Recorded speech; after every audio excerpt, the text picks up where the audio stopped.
Hey everybody, Ryan Gronfin here with The Restaurant Boss, and I got another great question today that I want to review for you. It was, I'm a manager at a restaurant, and how do I begin to start to set up systems? The funny thing about this email that I just got is I just got off the phone a couple hours ago with a client that I've done some work with on and off for the last 5 or 6 years. They have a family entertainment center. Excuse me. I do a lot of work with family entertainment centers, which are like bowling, laser tag, go-karts, arcades. They used to be called bowling alleys or bowling. Now they're sometimes called bowling entertainment centers, but then there's also family entertainment centers, which are like even bigger than that, mountain climbing, all that stuff, like indoor. And so I do a lot of work in that arena. I have a lot of connections there, and it's been really a pleasure. They're amazing people. It's a wonderful group of operators that work really, really hard to create these fun, giant experiences for guests. But I got this email, and again, I was on the phone earlier with one of the operators that I've worked with a lot, with his son, who's really taking over the family business and has been doing an incredible job as the GM for the last couple of years. But we had this kind of philosophical conversation about systems and processes. And what I will say is, if you haven't heard me say this before, manage systems and develop people. The success of your restaurant will be based on how well you manage systems and develop people.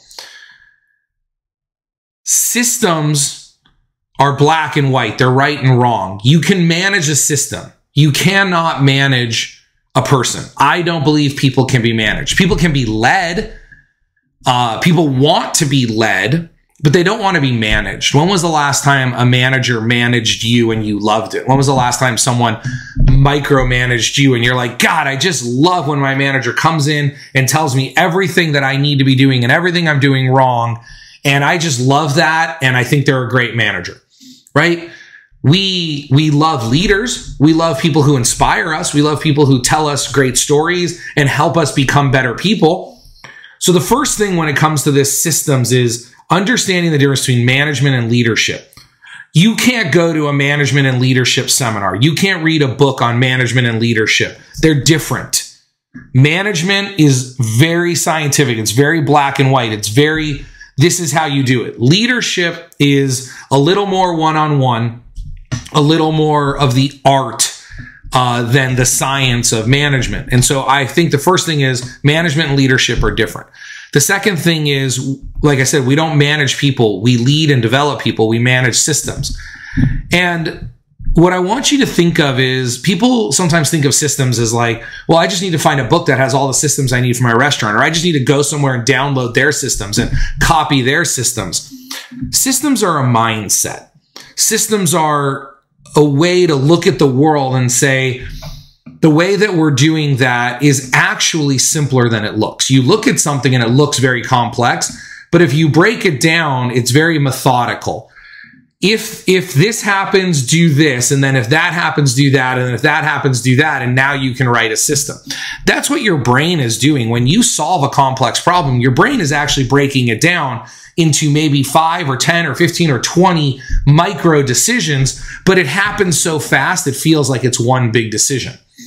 And so to me, systems are sort of looking at things that way. So the first part is adopting this mindset of engineering problems, of looking at a problem and breaking it down to its smallest part and pieces, and then putting that into a piece of paper or a spreadsheet or a document or something that almost anybody can follow.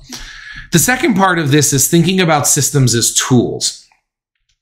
If you wanted to hammer a nail, if you wanted to drive a nail into a piece of wood, you would use a hammer.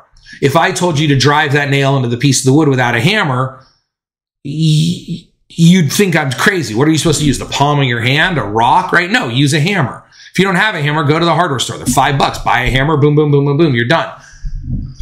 Well, why would you operate a shift without a checklist? If you're a busser or a host or a server or a cook, operating a shift without a piece of paper that says, this is all of the prep you're supposed to do today, this is all the stuff that's supposed to be on your station to make sure you're set up for service, that's just crazy to me. Why would you ever do that? Why would you drive a nail into a piece of wood without a hammer, why would you start a shift without a list of everything that's supposed to be done in that shift? And I think, again, this is a mindset. When we switch our mindset from, oh, systems are so scary and they're so big, and how do I do it? And where do I find examples? And oh my gosh, I just want to copy someone else's systems. It's just going to be one more thing for you to do. But when you look at a system as a tool, you would never try to cut an onion without a knife. Why would you try to operate a shift without a checklist? If I said to you, dice that onion, but took your knife away, you'd say you're crazy. That's how I feel when I see people working a shift without a checklist. So I think the first step in this, for anyone out there who's struggling to just get started, is to stop thinking of it as one more thing to do and start thinking of it as a tool that's going to help you do the things you have to do. I have a lot more material on my website about systems. I have a lot more videos on managing systems and developing people. Grab a free copy of our book, Make It Happen, at therestaurantboss.com. Go to therestaurantboss.com, watch more videos like this. We have a free video section. Jump into our toolkit that has a lot of examples of systems and processes and procedures and spreadsheets and documents that you can mold and put into your restaurant. And we have an entire course called Scale. You can go to scalemyrestaurant.com or at therestaurantboss.com. You can join our membership where you get access to that program Scale. But all these resources, everything I teach restaurant owners is all about managing systems and developing people. So whatever's best for you, wherever you think you can use the most help, whether, again, it's through a copy of our free book, some free videos we have, or jumping into our membership and going through my Scale course and meeting one-on-one with me or in a group setting with me, whatever you think might help you, we have those tools and resources and trainings available to you at therestaurantboss.com. So I hope you enjoyed this video. I hope that answers the question for you and for others out there. And I look forward to bringing you another great video just like this. Remember, systems create freedom, freedom creates value, and value creates scale. Have an absolutely amazing day. I love every single one of you crazy restaurant people. Bye-bye. Make It Happen is the book I wish I had when I was operating restaurants. Inside are the lessons that took me 10 years to learn and 10 more years of teaching to perfect. I've condensed the most important lessons into this tiny book for building a big restaurant business. I am on a mission to improve restaurants all over the world. Because of that, I want to send you a free copy. Grab yours today at therestaurantboss.com.